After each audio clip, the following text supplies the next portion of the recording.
Good day to you. Hey, I'm Matt with So Cincy. You can give us a follow everywhere on social media at So Cincy. Whether that's Twitter, whether that's TikTok, whether that's Facebook, whether that's Instagram, whether that's my lights going out. If you're listening to this, my lights just went out because I have a alarm. There we go. For 8 o'clock on my lights. Because usually I stream at 7. But the kids don't have school. I slept in a little bit. It was nice. And so now here we are at 8 a.m.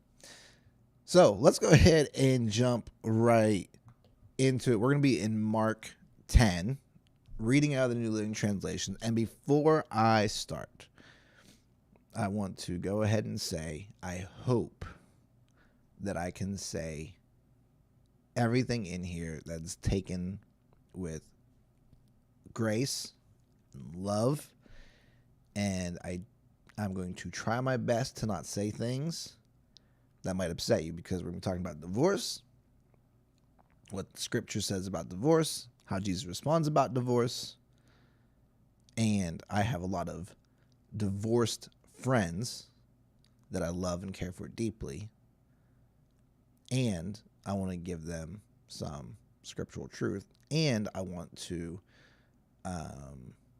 give people who are looking to get married and people who are married that are my friends, that I give them some scriptural truth about scripture and how Jesus views divorce.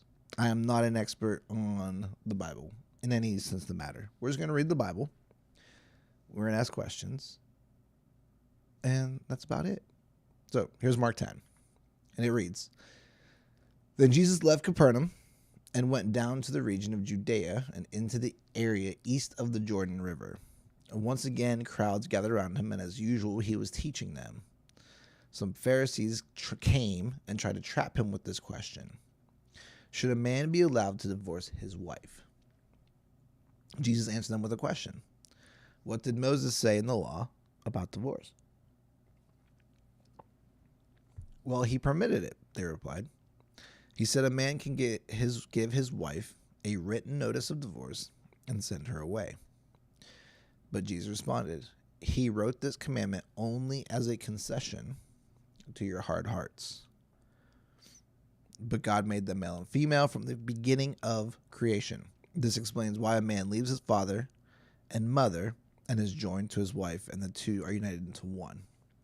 Since they are no longer two, but one, let no one split apart what God has joined together. Later, when he was alone with his disciples in his house, they brought up the subject again. He told them, Whoever divorces his wife and marries someone else commits adultery against her. And if a woman divorces her husband and marries someone else, she commits adultery. That is the scripture. All right. So, divorce is a tough thing. I don't wish it on anyone. But let's talk about it, all right? So, the Pharisees come and try to trap him. I think that's important to note in verse 2. They wanted to trap him with a question. I don't think that their intention of this question was to get an honest answer, right? I think every question the Pharisees bring in public, because they're the Pharisees, not the ones who come to him in secret, like old boy in John 3, Nicodemus. Not like him. He came in secret. There might have been others. I'm not sure. But whenever you're reading the Pharisees bringing questions to Jesus, it's always some type of trap, because they want to get rid of this guy as fast as possible, because he's a threat to their whole system, right? So the question comes with the intent to trap Jesus. And that, should a man be allowed to divorce his wife? And how does Jesus respond first? Well, he asked them a question back, which is always fun, right? It's always fun when you're trying to talk to someone and you ask them a question and they respond with a question back. Like, well, what do you think? What would happen if so and so, blah, blah, blah. Right? It's annoying. Like, just give me a straight answer, bro. That's why I asked you in this first place. But anyways. So, there could have been Pharisees who had certain beliefs and they taught, because they're all Pharisees. So there could have been leaders in here. There could have been like the next person down, blah, blah, blah. And they probably had students who followed them. And so the students would ask them about divorce and different things. And so they would teach based off interpretations of their rabbi. So like, for instance, like when I teach my kids something, it's because it's something I learned from my parents, and my parents learned it from their parents. And so it's the interpretation of the family law.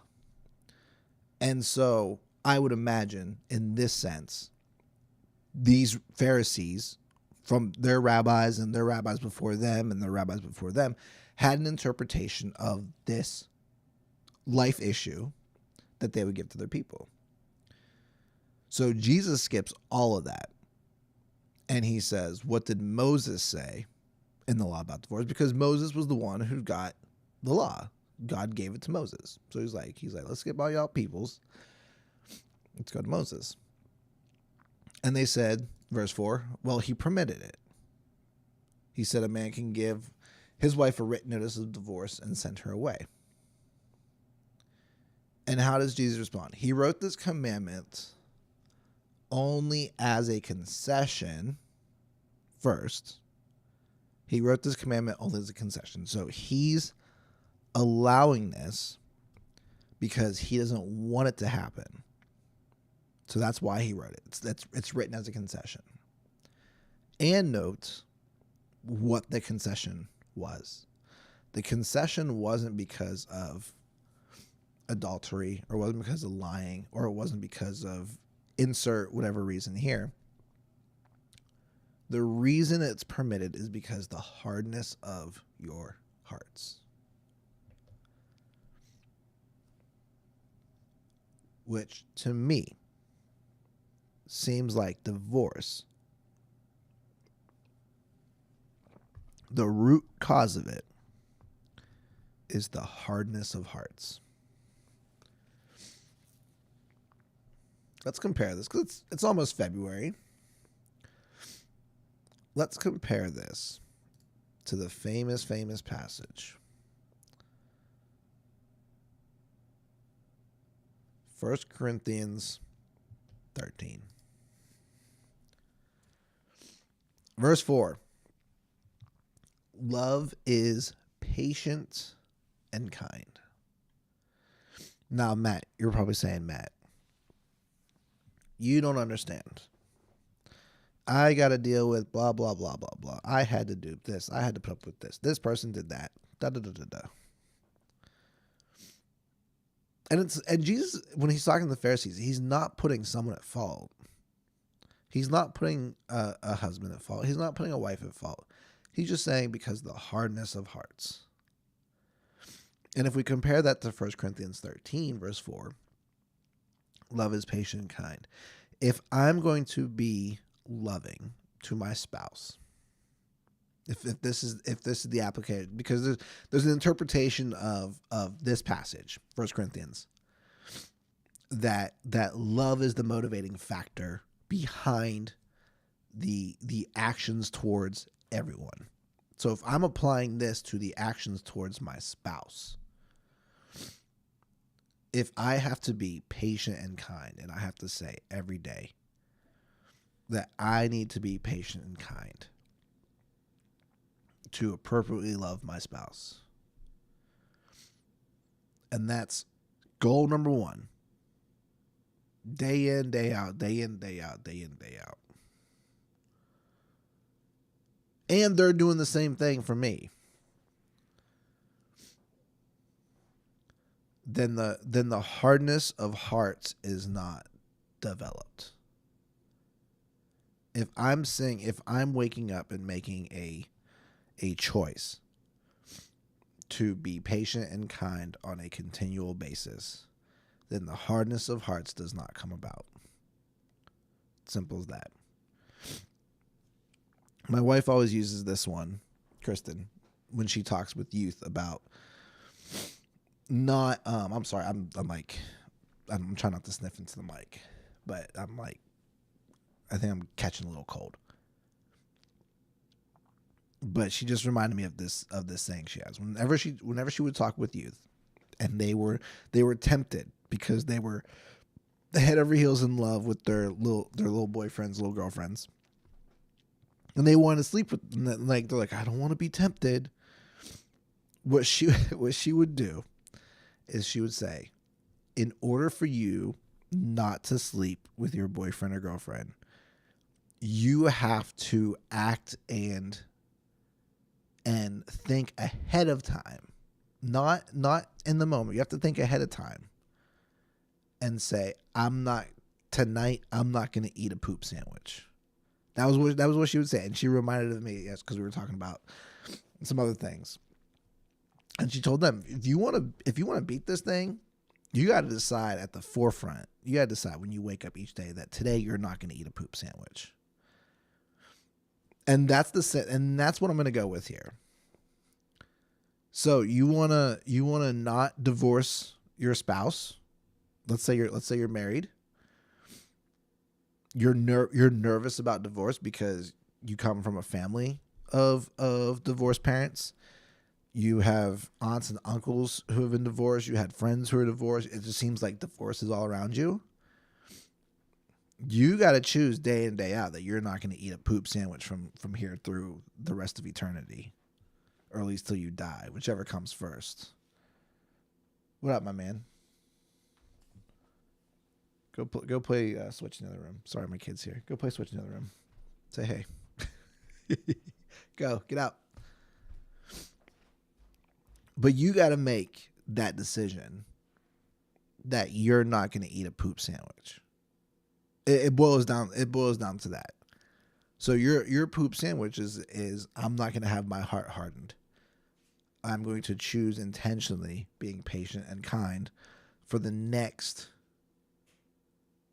How old am I? I'm 36. For the next at least 50-ish years, if God gives me the 86, cool. Until then, and then when I get to 86, I might adjust a little. If we're still both around. So I'm not going to eat a poop sandwich for the next 50 years. Until January 27th, 2000, and this is 23, 53, or 50 years, 73. I'll be 86. I'm not going to eat a poop sandwich. I am on a stream. Oh, it's dead. Sorry, bud. Play your iPad or something. The Switch was dead. Poor guy. He's gonna be upset. So that's the thing I have to do. I'm not gonna eat a poop sandwich every day. By not eating a poop sandwich, I'm gonna make sure that I'm patient and kind. Now, am I always patient and kind? So far, no. There's days where I have not been patient nor kind. I'm the extreme opposite of not patient, not kind. And those are mistakes I have made. But when it comes to marriage, me and Kristen also have this saying that I think we said it on our wedding day, but I could be wrong. But we were saying it prior to. It might have been put into our vows. I don't know. She wants to watch our marriage video today, so that's what we're doing. But we would say to each other, "Love you, no Sykes." That was big. Remember Sykes back in the day? You'd be like, "Oh yeah, that shirt's cool." Psych. That thing, right? Great. And that's kind of our marriage motto is no Sykes. How does Jesus respond? He reminds them, God made them, male and female, from the beginning of creation. This explains why a man leaves his father and mother is joined to his wife, and the two are united into one. since they are no longer two, but one. Let no one split apart what God has joined together. Let no one split apart what God has joined together.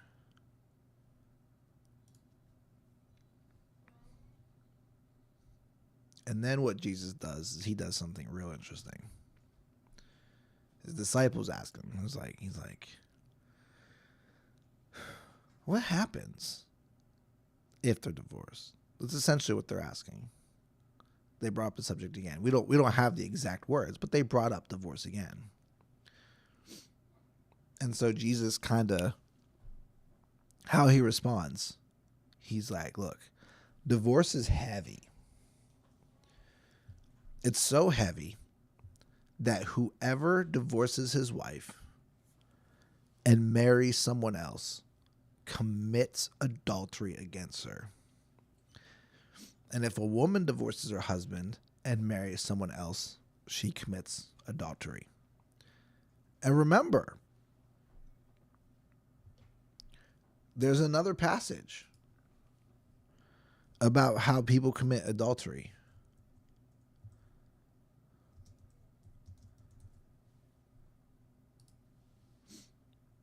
Let's go to Matthew 5. Matthew 5:27. I'm pulling this up on the fly, people.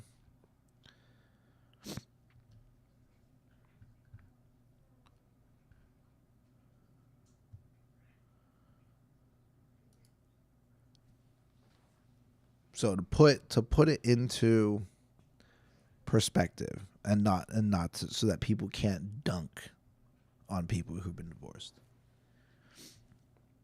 Jesus says, Matthew 5:27, you've heard the commandment that says you must not commit adultery, but I say anyone who even looks at a woman with lust has already committed adultery with her in his heart. So if your eye, even your good eye, causes you to lust, gouge it out and throw it away. It's better if you lose one part of your body than for your whole body to be thrown into hell. Man. So there you go. So it's not that it's just like you do this. Like Jesus levels the playing field for everybody. And so as we wrap up here today, my hope for you, my prayer for you, is that if you are on that down trajectory of in marriage, it's not looking good. Can I be praying that God will radically shift my attitude towards my spouse, and that God will also radically shape the attitude of your spouse, so that it's not something that leads to divorce, but it's something that can be, the hardness of your hearts can start to become softened. And the action steps are to be, as we said in 1 Corinthians 13, to be patient and kind. That if I can start being patient and kind towards my spouse, that this will change the trajectory of our marriage. And if you're someone who wants to get married, or you're engaged and you're nervous about the potential of divorce, that you can make the choice today and be like, I'm not going to eat a poop sandwich at all in my life. And I'm going to be patient and kind with my spouse. And if you are a single person who wants to be married, but that issue of divorce that runs in your family, and you're nervous about that, you don't want that to creep up, to put that thought, to let that thought, as scripture says, let that every thought be captive. Let God capture that and submit it to him and say, this is something that's potentially holding me back, and I'm nervous about it. And I just want to give that over to you, so that I'm not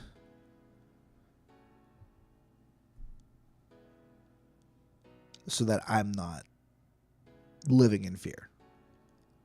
That don't allow me to eat a poop sandwich, God. And be the best spouse I can be for my partner. And be better every single day. Just by being patient and kind. But that's it. If you like the stream today, if you like the episode, go ahead and leave a like. Subscribe to the channel. If you're new, I hope this was beneficial. I hope I was loving and gracious. Because to be in that position of on the brink of divorce, I don't know what that's like. And so I hope that's a little bit comforting and a little bit of wisdom. But you can give us a follow everywhere on social media. You can give us a follow on Facebook, Twitter, Instagram, TikTok, all at So Cincy. Again, my name is Matt. We love you. Happy Friday. Enjoy your day because the weekend is here. We love you. We'll see you later.